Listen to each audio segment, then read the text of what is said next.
Ration card को नहीं आसिला बड़ खबर। ई केवाईसी रु बाद पड़े लक्षे अधिक हिताधिकारी कटिला 30,000 रु अधिक राशन कार्ड। आपण जदि अयोग्य है भी राशन कार्ड रे चाउल पाउछंती तेबे सावधान, आपण को ऊपर कोनोसी भी मुहूर्त रे होई पारे एक्शन आ को समय रे भी आपणकर कटि जाई पारे राशन कार्ड। विधानसभा रे राशन कार्ड संपर्क रे बड़ सूचना दैछथि जोगाण मंत्री कृष्ण चंद्र पात्र, जेउथिरे से अयोग्य हिताधिकारी को राशन कार्ड कटिबा नै सूचना दैछथि। विधानसभा रे बीजेपी विधायक टंकधर त्रिपाठी राशन कार्ड रो अयोग्य हिताधिकारी को बाद देबा संपर्क रे प्रश्न करथिले।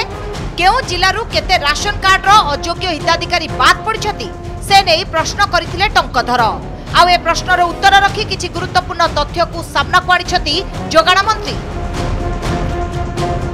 जोगाण मंत्री को कहवा अनुसार प्रधानमंत्री गरीब कल्याण अन्न योजना रे राज्यर 3 कोटी अधिक लोकंकु मागणा रे खाद्य शस्य जोगाई दिया जाउछि।